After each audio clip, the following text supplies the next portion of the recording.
High, আমার নাম রোহন। আমাকে কি তুমি বলতে পারো ঠিক কি ধরনের পরিষেবা তোমার কম্পিউটার থেকে?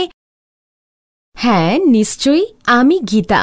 তুমি দেখতে পাচ্ছ আমার একটা ইন্টারনেট ব্যবস্থাযুক্ত কম্পিউটার আছে। এটা ব্যবহার করে আমি বিভিন্ন পরিষেবা দিতে পারি, যেমন রেলের টিকিট বুকিং, যে কোনো ধরনের তথ্য জানা, ইলেকট্রিক বিল, মোবাইল ফোনের বিল জমা দেওয়া, বিভিন্ন ধরনের ব্যাংকিং লেনদেন, প্যান কার্ডের জন্য আবেদন, পাসপোর্ট এবং আরও অনেক কিছু। সত্যি? তার মানে এই পরিষেবা থাকলে আমাদের গ্রামের মানুষদের এই সব কাজের জন্য বহুদূরের শহরে যেতে হবে না? না, তাদের আর যেতে হবে না। যদি তোমাদের গ্রামে ইন্টারনেট ব্যবস্থাযুক্ত কম্পিউটার থাকে, তাহলে এই সব পরিষেবা পেতে গ্রামের মানুষদের আর শহরে যেতে হবে না। আহা, কি ভালো! এটি সত্যি খুবই রোমাঞ্চকর একটি পরিষেবা। আমি নিশ্চিত যদি আমাদের গ্রামের লোকেরা এই ব্যাপারটা সম্বন্ধে জানেন, তারা আমার মতোই অবাক ও আনন্দে আত্মহারা হবেন। নিশ্চয়ই, তোমার উচিত এই ব্যাপারটা তাদের জানানো। নমস্কার, আমার নাম রামপ্রসাদ। ঠিক কী ধরনের অনলাইন পরিষেবা আপনারা দিতে পারবেন? আমি কি বহুদূর শহরে না গিয়ে গ্রাম থেকে ইলেকট্রিক বিল জমা দিতে পারব? প্রত্যেকবারই এই বিল জমা করতে গিয়ে প্রচুর সময় ব্যয় করতে হয়। হ্যাঁ, নিশ্চয়ই। আপনি এখান থেকে ইলেকট্রিক বিল জমা দিতে পারবেন। তার জন্য দূরে যাওয়ার দরকার হবে না। সত্যি? তাহলে তো খুবই সুবিধাজনক পদ্ধতি। আচ্ছা, আপনি কি এই কম্পিউটারের মাধ্যমে খাদ্যশস্যের বাজার দর জানাতে পারবেন? হ্যাঁ, নিশ্চয়ই। ইন্টারনেট পরিষেবার সাহায্যে আমি আপনাকে খাদ্যশস্যের বাজার দর জানাতে পারব। এটা সত্যি আশ্চর্যজনক ব্যাপার। এই সমস্ত পরিষেবা কি আমরা গ্রামে বসেই পেতে পারি? হ্যাঁ, ইন্টারনেট পরিষেবার মাধ্যমে আপনারা গ্রামেতেই বিভিন্ন ধরনের পরিষেবা পেতে পারেন। আমি শুনেছি যে এখন এই ইন্টারনেট পরিষেবা নাকি মোবাইল ফোনেও পাওয়া যায়। এটা কি সত্যি? হ্যাঁ রোহন, শুধু মোবাইল ফোনই নয়, বর্তমানে ট্যাবলেট ও স্মার্টফোনেও এই পরিষেবা পাওয়া যায়। এটা শুনতে খুব রুচি লাগছে। আপনি কি আমাকে মোবাইল ফোন, কম্পিউটার আর ট্যাবলেট সম্বন্ধে আরও বিশদভাবে শেখাতে পারবেন? নিশ্চয়ই রোহন, এসো এখানে বসো। তোমাকে ফোন, কম্পিউটার ও ট্যাবলেট সম্বন্ধে আরও কিছু তথ্য দিই। বাকিরাও এখানে বসো, আমি তোমাদের ডিজিটাল ডিভাইস সম্বন্ধে আরও তথ্য দিচ্ছি। সবার আগে জানতে হবে কম্পিউটার কি। কম্পিউটার হল একটি ইলেকট্রনিক ডিভাইস যেটা বিভিন্ন ডেটা ও তথ্য জমা এবং প্রক্রিয়াকরণের কাজে ব্যবহার করা হয়। আমরা কম্পিউটারের মাধ্যমে ঠিক কোন কোন কাজ? কম্পিউটারের দুটো ভাগ হয়, হার্ডওয়্যার এবং সফটওয়্যার। কম্পিউটার এবং তার সাথে যুক্ত সমস্ত উপকরণগুলিকে হার্ডওয়্যার বলে। সফটওয়্যার হল কতগুলো নির্দেশাবলী যেগুলো অনুসরণ করে কম্পিউটার কাজ করে। তুমি বোঝাতে চাইছো যে সমস্ত আইকনগুলো স্ক্রিনে দেখা যায় সেগুলো সফটওয়্যার? হ্যাঁ রোহন, সফটওয়্যার হল কম্পিউটারের এমন একটা প্রোগ্রাম যার মাধ্যমে আমরা বিভিন্ন কাজ করি। এখন আমরা একটা কম্পিউটার গঠনে ব্যবহৃত বিভিন্ন ডিভাইস সম্পর্কে জানব। কম্পিউটারের মধ্যে তিনটি আলাদা অংশ থাকে: ইনপুট ডিভাইস, প্রসেসিং ডিভাইস এবং আউটপুট ডিভাইস। ইনপুট ডিভাইস যেমন ট্রাক্টর চলার জন্য ডিজেল বা পেট্রোল দরকার হয়, সেই রকম একটা কম্পিউটার চলার জন্য কিছু ডিভাইস দরকার, যার মাধ্যমে ডেটা, তথ্য ও নির্দেশ কম্পিউটারকে দেওয়া যায়, যাতে সে প্রয়োজনীয় কাজগুলো করতে পারে। যে সমস্ত ডিভাইসগুলো ব্যবহার করে ডেটা, নির্দেশ ও তথ্য কম্পিউটারকে দেওয়া যায় তাদের ইনপুট ডিভাইস বলে। এই ছবিগুলো দেখো, এগুলো কয়েকটা ইনপুট ডিভাইস যা কম্পিউটারে ব্যবহৃত হয়। এই ইনপুট ডিভাইসগুলো হল pen drive, mouse, keyboard, CD, microphone. Keyboard এবং মাউস হল মুখ্য ইনপুট ডিভাইস। এটা অনেকটা টাইপরাইটারের মতো দেখতে। হ্যাঁ, কিছু অতিরিক্ত বোতাম নিশ্চয়ই আছে। হ্যাঁ, সাধারণ কি ছাড়াও কিছু নিউমেরিক এবং স্পেশাল কি থাকে। তুমি কি বলতে পারো স্পেশাল কিগুলো কি কাজে ব্যবহার হয়? নিউমেরিক কিপ্যাডগুলো দিয়ে ঠিক ক্যালকুলেটরের মতো আমরা সংখ্যা টাইপ করি। এগুলো ন্যাভিগেশন কি, যার সাহায্যে আমরা কার্সারকে মনিটর স্ক্রিনে এক জায়গা থেকে অন্য জায়গায় নিয়ে যেতে পারি। পেজ আপ কি স্ক্রিনে টেক্সটের দৃশ্যমান অংশকে এক স্ক্রিন নিচে তথা কার্সারকে এক স্ক্রিন উপরে সরাতে ব্যবহৃত হয়। পেজ ডাউন কি স্ক্রিনে টেক্সটের দৃশ্যমান অংশকে এক স্ক্রিন ওপরে তথা কার্সারকে এক স্ক্রিন নিচে সরাতে ব্যবহৃত হয়। ডকুমেন্টে কার্সার বর্তমানে যে লাইনে আছে সেই লাইনের প্রথমে কার্সারকে নিয়ে যেতে হোম কির সাহায্য নেওয়া হয়।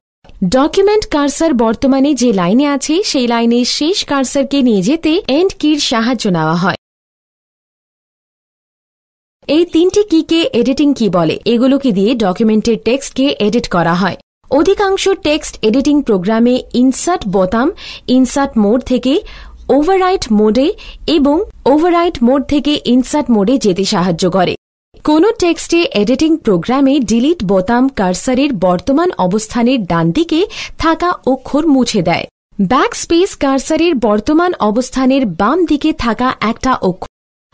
দিদি, কম্পিউটার তার সমস্ত তথ্য কোথায় গিয়ে জমা করে থাকে?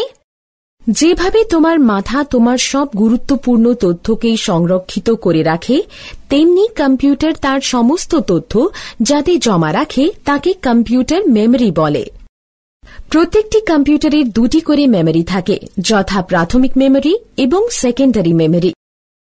যে মেমরিটা প্রাথমিক সেটা খুবই দ্রুত কাজ করে আর তাকে র্যাম বলা হয়, যার মানে র্যান্ডম অ্যাক্সেস মেমরি। কম্পিউটারের দ্রুততা এই র্যামের উপর নির্ভরশীল। তথ্য এবং নিয়মাবলী সঞ্চিত থাকে প্রধান মেমরিতে, যেটা সেন্ট্রাল প্রসেসিং ইউনিট বা সিপিইউ উদ্ধার করে থাকে। প্রসেসিং করার জন্য র্যাম হল সেই ধরনের মেমরি যেখানে সমস্ত ধরনের প্রোগ্রাম সঞ্চিত থাকে। কম্পিউটারের গতি এই র্যামের উপর নির্ভরশীল থাকে। ক্যাচি মেমরি হল র্যামের একটি অংশ বিশেষ এবং এটা প্রসেসরের খুবই কাছে থাকে। এটা শুধুমাত্র প্রসেসিং গতি বাড়ানোর জন্য ব্যবহৃত হয়। প্রাইমারি মেমরি হল খুবই সীমিত, তাই আমরা অসীমিত তথ্য সেকেন্ডারি মেমরিতে জমা রাখি। যে কোনো তথ্য বা প্রোগ্রাম যেটা সেকেন্ডারি মেমরিতে রাখা হয় সেটা র্যামে কপি হয়, কারণ কম্পিউটার সরাসরি তথ্য প্রক্রিয়াকরণ করে সেকেন্ডারি মেমরি থেকে করতে পারে না। নিম্নলিখিত অংশগুলো সেকেন্ডারি মেমরি হিসাবে ব্যবহার করা হয়, যেমন pen drive, hard disk, DVD. তো কিভাবে কম্পিউটার তার মেমরির মধ্যে সব তথ্য সঞ্চিত করে রাখে? কম্পিউটার সমস্ত তথ্য সঞ্চিত করে দুটো অঙ্কের মাধ্যমে, সেটা হল 0 এবং 1। একক বাইনারি অঙ্ক যেটা হল 1 এবং 0, যাকে আমরা বিট বলে জেনে থাকি। এই রকম 8টা বিট মিলে তৈরি হয় 1 বাইট। তালিকাটা দেখো, এটাতে বিট এবং বাইটের মধ্যে সম্পর্ক কি তা দেখানো হয়েছে। যে নিয়মাবলী হার্ডওয়্যারকে নিয়ন্ত্রণ করে এবং কার্য সাধন করে তাকে সফটওয়্যার বলে।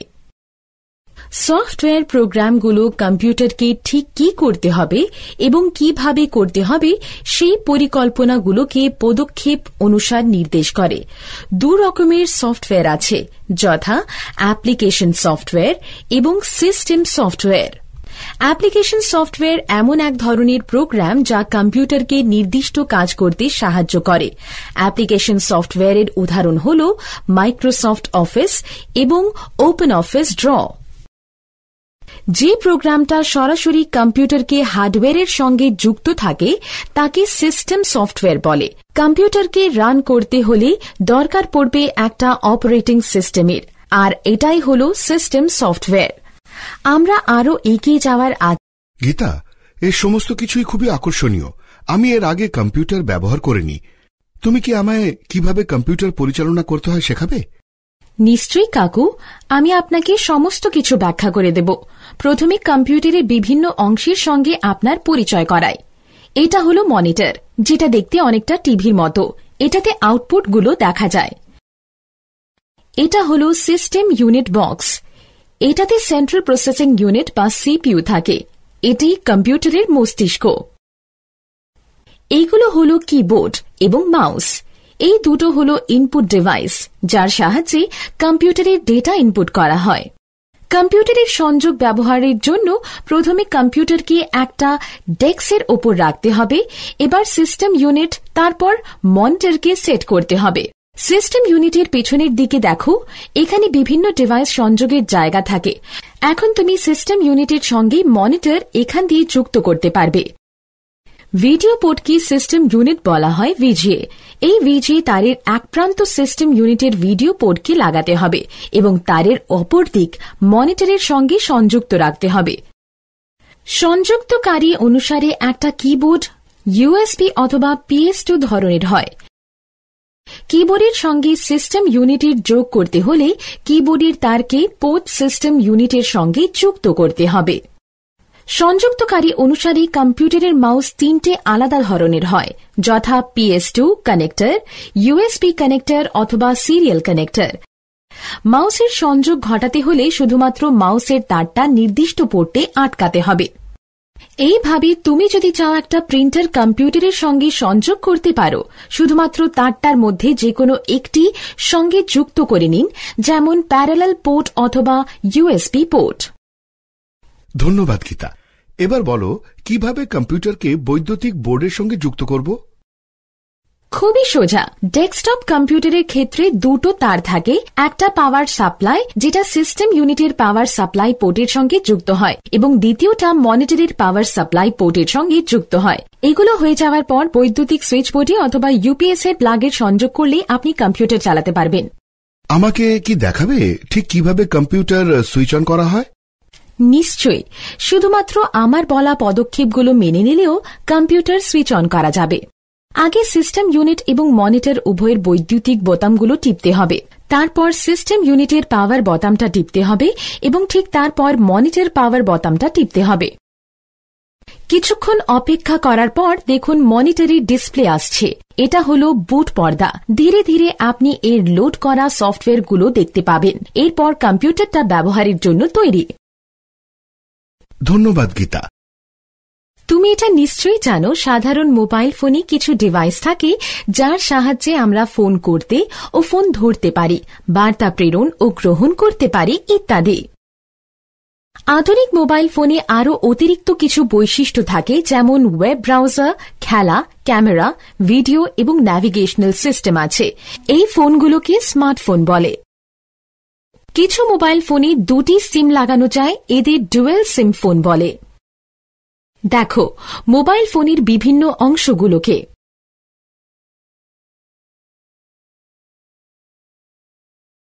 গীতা, তুমি কি দেখাতে পারবে যে কিভাবে সিম কার্ড লাগাতে হয় এবং ব্যাটারি কিভাবে লাগাতে হয়?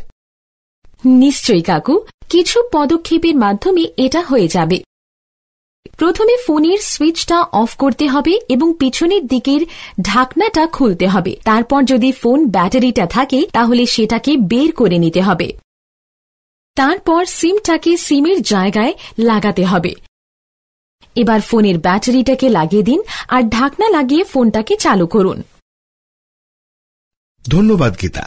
আমি ফোনে চার্জ দেওয়ার সময় কিছু সমস্যার সম্মুখীন হই। চিন্তা করবেন না, শুধু আমি যা যা করতে বলছি সেইভাবে ব্যাটারি চার্জ দিন, তাহলে কোনো অসুবিধা হবে না। প্রথমে দেওয়ালের বৈদ্যুতিক পয়েন্টে চার্জারের প্লাগটা লাগাতে হবে। তারপর চার্জারটা মোবাইল ফোনের সঙ্গে যুক্ত করতে হবে। শেষে যখন আপনার মোবাইলের ব্যাটারি ফুল দেখাবে তখন চার্জারটা খুলে নিতে হবে। দাঁড়াও, এবার তোমাদের শেখাবো কিভাবে ফোন লক করতে হয় এবং কিভাবে আনলক করতে হয়। আমাদের বোতাম লক কেন করতে হয়? কাকু, এটা সবসময় ভালো যখন আপনি অনেকক্ষণ ধরে ফোনটা ব্যবহার করবেন না, তখন ফোনের বোতামগুলো লক করে রাখা উচিত। যদি ফোন লক করতে চান তো প্রথমে মেনুতে যেতে হবে এবং স্টার বোতামটা টিপতে হবে। কিভাবে আবার আনলক করব? আনলক করতে শুধুমাত্র আনলক বোতামটা টিপতে হবে এবং তার সঙ্গে স্টার বোতামটা টিপতে হবে। আমার এটা নতুন মোবাইল, আমি জানি না যে কিভাবে এর বৈশিষ্ট্যগুলো দেখতে হয়। তুমি বৈশিষ্ট্য জানতে চাও? প্রথমে মেনু বোতামটা টিপতে হবে অথবা স্পর্শ করতে হবে। ফোনের যা যা বৈশিষ্ট্য আছে সব দেখা যাবে। যদি তুমি আবার আগের জায়গাতে যেতে চাও তো ব্যাক বোতামটা ক্লিক করতে হবে। তারপর আবার হোম স্ক্রিনে যেতে হলে হোম আইকনটা স্পর্শ বা হোম বোতামটা টিপতে হবে। যদি তুমি ফোনের রিংটোন বদলাতে চাও তো কিছু পদক্ষেপ আছে। যদি সাধারণ ফোন হয় তো প্রথমে মেনু বোতামটি নির্বাচিত করতে হবে এবং তারপর সেটিংসে যেতে হবে। তারপর টোনস নির্বাচিত করতে হবে এবং তারপর স্ক্রল করতে হবে রিংটোন পর্যন্ত। এরপর স্ক্রল করে গ্যালারি খুলতে হবে। রিংটোনের একটা তালিকা এসে উপস্থিত হবে। তুমি এর মধ্যে থেকে আমি অ্যালার্ম দিতে চাই ফোনে, তো কিভাবে দেব? তুমি কি আমাকে সকালে অ্যালার্ম সেট করার জন্য সাহায্য করতে পারবে? আপনি এটা নিজেই করতে পারবেন। এই স্টেপগুলো অনুসরণ করুন। সাধারণ ফোনের ক্ষেত্রে আগে মেনুতে যেতে হবে, তারপর অ্যাপ্লিকেশন এবং সেখান থেকে অ্যালার্ম ক্লক, তারপর সময় সেট করে নেওয়ার পর সেভ বোতামটা টিপুন। যদি চান যে অ্যালার্মটা পুনরাবৃত্তি হোক তাহলে রিপিট ডেজ অপশন নির্বাচন করুন, তারপর দিন নির্ধারিত করে ডান বোতামটা টিপুন।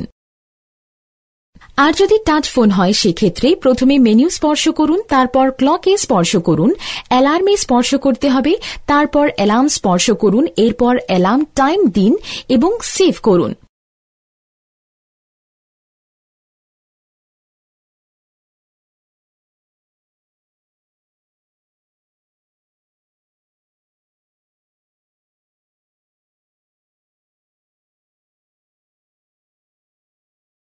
দিদি, তুমি কি এখন আমায় ট্যাবলেট সম্পর্কে শেখাবে? হ্যাঁ, নিশ্চয়ই, আমি এটাতেই আসছিলাম। ট্যাবলেট হলো এক প্রকার ডিভাইস যা স্মার্টফোন, ল্যাপটপ অথবা কম্পিউটারের মতোই কাজ করে থাকে। বর্তমানে ট্যাবলেটস হলো খুবই কার্যকরী, কারণ এটা ব্যবহার করা খুবই সহজ এবং এটাতে অনেক বৈশিষ্ট্য আছে। এর সাহায্যে ইন্টারনেট করা যায়, ইমেল দেখা যায়, বিভিন্ন রকমের খেলা, ভিডিও, বই আরও অনেক কিছু ডাউনলোড করা যায়। ট্যাবলেটের বিভিন্ন রকমের হয়, কিছু এখানে বলা হয়। বুকলেট হলো একটা সাধারণ ট্যাবলেট যেটা দেখতে অনেকটা বইয়ের মতো। এর দুদিকে দৃশ্যিত এবং দুটি পর্দায় স্পর্শ করে কাজ করা যায়। এই ডিভাইসে হাতের লেখা চেনার সফটওয়্যার আছে, ঠিক যেভাবে আমরা খাতায় লিখে থাকি। স্লেট হল সবচেয়ে সাধারণ এবং পোর্টেবল ধরনের ট্যাবলেট পিসি, যেটা সাধারণত ব্যবহার করা হয়ে থাকে সিনেমা দেখার জন্য, ইন্টারনেটে ব্রাউজ করার জন্য, ভিডিও কল এবং বন্ধুদের সঙ্গে চ্যাট করার জন্য। কনভার্টেবল বা পরিবর্তনযোগ্য ট্যাবলেট, এটা দেখতে ল্যাপটপের মতন, শুধু এর একটা বড় পার্থক্য হল যে এইটা স্পর্শবর্তী স্ক্রিন যুক্ত, যা 180 ডিগ্রি পর্যন্ত ঘুরতে পারে। হাইব্রিড ট্যাবলেট হচ্ছে স্লেটের থেকে বেশি বৈশিষ্ট্যপূর্ণ ট্যাবলেট। এটাতে কিবোর্ডটা খোলা পড়া যায়, যে কিবোর্ডটাকে স্লেট ট্যাবলেটের সঙ্গে আটকে কাজ করা যায়। যে কোনো ট্যাবলেটকে কিবোর্ডের সংযোগ করে পরিবর্তনযোগ্য পিসিতে পরিণত করা যায়। আর এক ধরনের ট্যাবলেট দেখা যায় যেটাকে রাগড ট্যাবলেট বলে। এই ট্যাবলেট তারাই ব্যবহার করে যারা কোনো কঠোর কাজ সঙ্গে যুক্ত থাকে। এর মধ্যে আছে শক প্রুফ ইন্টারনাল হার্ড ড্রাইভ এবং সংরক্ষিত সেল। তোমার এটা জেনে রাখা উচিত, যখন এই রকমের ডিভাইস তুমি ব্যবহার করবে তার আগে 6 থেকে 8 ঘন্টা ব্যাটারি চার্জ দিয়ে নিতে হবে। কিভাবে ব্যাটারি চার্জ করতে হয়? বলছি কিভাবে করতে হয়। প্রথমে চার্জার একদিকে ব্যাটারিতে এবং অন্যদিকে বৈদ্যুতিক প্লাগে পয়েন্টে দিয়ে দিতে হবে। এইবার ডিভাইসটা সক্রিয়ভাবে চার্জ শুরু করবে। পুরো চার্জ হয়ে যাওয়ার পর চার্জার খুলে দিতে হবে। যদি তুমি ব্যাটারির শক্তি ক্ষমতা বাঁচাতে চাও তো প্রথমে স্ক্রিনের পাওয়ার সেভ বোতামটি টিপে অফ করতে হবে এবং স্ক্রিনটাকে লক করতে হবে। ঠিক একইভাবে তুমি পুনরায় ডিভাইসটাকে আবার আগের জায়গায় আনতে পারবে। ডিভাইস বন্ধ করার সঠিক পথটা কি? লক্ষ্য করো, আমি বলছি ঠিক সেইভাবে করবে। প্রথমে পাওয়ার বোতামটাকে বেশ কিছুক্ষণ